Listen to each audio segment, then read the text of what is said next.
Partner के इश्क में दुश्मन देश से आई सीमा से लगातार पूछताछ की जा रही है कि क्या सच में वो सचिन के प्यार में आई है या फिर पाकिस्तान की वो जासूस है। इसको लेकर एटीएस लगातार पूछताछ कर रही है।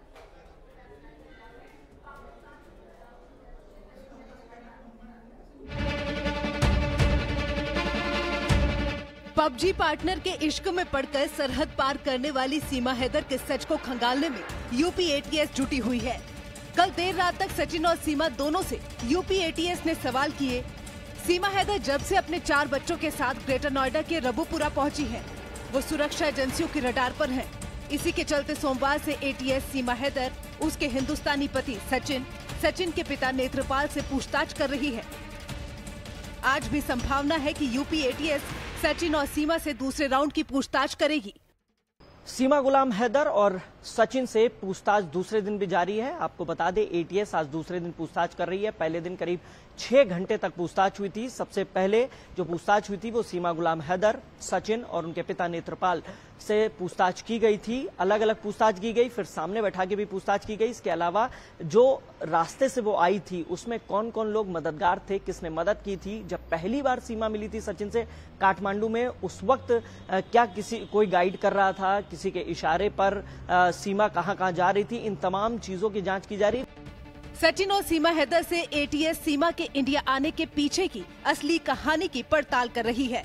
हालांकि दोनों का ही दावा है कि वो दोनों एक दूसरे से बेइंतहा प्यार करते हैं और यही वजह है कि सीमा अपना बसा बसाया घर उजाड़कर सचिन के लिए अपने 4 बच्चों को लेकर दुश्मन देश की सरहद पार कर गई।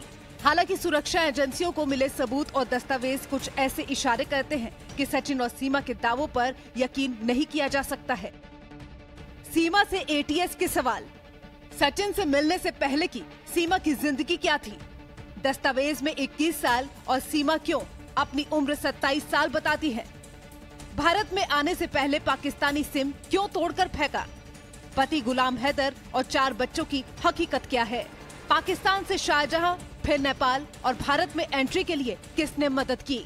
हम सेक्टर 58 में मौजूद हैं और यहीं पर एटीएस जो है वो सचिन, सीमा और उनके पिता नेत्रपाल से जांच पड़ताल कर रही है। आपको बता दें कि इसके अलावा जो सीमा के पास से शुरुआती तौर में पासपोर्ट मिले थे और फोन मिले थे, 4 मोबाइल फोन मिले थे। इसके अलावा एक पाकिस्तानी फोन भी मिला था और एक पाकिस्तानी सिम भी मिला था। बताया जा रहा है कि उससे कई डेटा डिलीट कर दिया गया था, उसको भी रिट्रीव किया जा रहा है, उसमें जानने की कोशिश की जा रही है आखिर उस फोन में था क्या जिसको तोड़ा गया, उस जो चैट्स डिलीट की गई थी उसमें क्या था। इन तमाम चीजों को लेकर जांच तेज कर दी गई है। इसी साल मार्च में पहली बार सीमा और सचिन की काठमांडू में मुलाकात और काठमांडू के उस होटल की जानकारी नोएडा पुलिस पहले ही हासिल कर चुकी है जिस मंदिर में दोनों ने शादी की थी। इसके अलावा एटीएस जानना चाहती है कि आखिर क्यों सीमा ने पहले सोशल मीडिया पर मरियम खान के नाम से आईडी बनाई और बाद में क्यों उसने अपना नाम बदल लिया था। माना जा रहा है कि नोएडा एटीएस इस मामले की पड़ताल में लखनऊ एटीएस की मदद भी ले सकती है और जरूरत पड़ी तो नेपाल जाकर भी जांच की जा सकती है।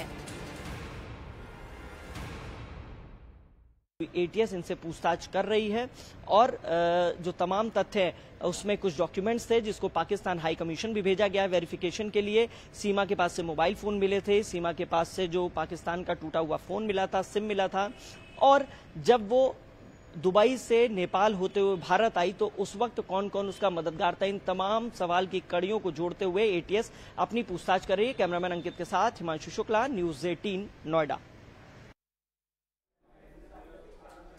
और चर्चा के लिए हमारे साथ हिमांशु शुक्ला लगातार बने हुए हैं। हिमांशु, एटीएस के रडार पर वो रूट भी है जिसके थ्रू नेपाल से होते हुए जो है वो आई है। हिमांशु से इस पर हम जानेंगे कि आखिर क्या कोई टीम वहां भी जा सकती है इन्वेस्टिगेशन के लिए, लेकिन सबसे पहले आपको उन सवालों की लिस्ट दिखा देते हैं। वो फेहरिस्त आपके सामने रखते हैं कि जो एटीएस के जांच के दायरे में आते हैं। तो सीमा हैदर पाकिस्तान से दुबई होते हुए नेपाल और नेपाल से भारत आखिर कैसे आई, ये सवाल है एटीएस का, जिसके जवाब एटीएस की टीम खंगाल रही है। इसके अलावा अगला सवाल ये, सीमा के पास मोबाइल और उसके नंबर के बारे में सीमा से पूछा गया है कि उसके पास जो मोबाइल मिले हैं वो उन मोबाइल्स का क्या यूज है। एक टूटा हुआ था, उसका डेटा रिकवरी की कोशिश हो रही है। सीमा हैदर, उसके पति गुलाम हैदर के बारे में उससे पूछा गया। पाकिस्तान में जो शख्स जिसका नाम हैदर है, जो सीमा का पति है, उससे कैसे संबंध थे। सीमा हैदर के पासपोर्ट, उसके बच्चों के पासपोर्ट के बारे में पूछा गया। उसके 4 बच्चे हैं, सीमा के पास से 2-2 पासपोर्ट मिले हैं। सीमा हैदर और सचिन की पहली मुलाकात के बारे में भी जाना गया कि आखिर मुलाकात पहले कहां हुई, कैसे हुई और किन तरीकों का इस्तेमाल करके दोनों नेपाल में मिले। तमाम ऐसी चीजें हैं। सवाल ये भी है कि सीमा हैदर और सचिन की पहली मुलाकात के बारे में जाना गया, साथ ही पबजी ग्रुप में सचिन के अलावा और कितने लड़कों से बातचीत हुई है ये भी पूछा गया। लेकिन ये हम आपको सवाल दिखा रहे हैं, सीमा हैदर और सचिन की पहली मुलाकात के बारे में जानने की कोशिश की गई है, साथ ही एक करके हर सवाल। तो ये वो पहले 5 सवाल हैं जो आज, और भी कुछ सवाल हैं, वो सवाल भी हम आपको बताएंगे, जो एटीएस की ओर से रखे जा रहे हैं। पहले ये 5 बहुत ही महत्वपूर्ण सवाल जो हमने आपको बताए, जिस पर बार बार सवाल का जवाब ले रही है यूपी एटीएस, और सीमा हैदर ने अब तक जो बातें कही है वो सही है या नहीं, वो भी एटीएस देख रही है। हिमांशु शुक्ला इस वक्त हमारे साथ मौजूद है, हिमांशु का रुख कर लेते हैं। हिमांशु, अब सवाल ये है कि सीमा हैदर ने इन सभी क्वेश्चंस का अपने हिसाब से तो आंसर दे दिया है, या कहें कि सवाल खड़े होने से पहले उन्होंने इसके जवाब दे दिए थे जैसे ही मीडिया के सामने आए, लेकिन उन्हीं जवाबों को लेकर अब बहुत सारा कंफ्यूजन है। और एक जो बहुत बड़ा सवाल है कि जब सीमा हैदर दुबई होते हुए, शारजाह होते हुए, नेपाल होते हुए भारत आती हैं, तो क्या कहीं पर भी चेकिंग नहीं हुई? किसी भी जगह पर क्या उन्हें खतरा महसूस नहीं हुआ? कोई जांच पड़ताल नहीं हुई, या हर स्टॉप पर उन्हें कोई मदद कर रहा था?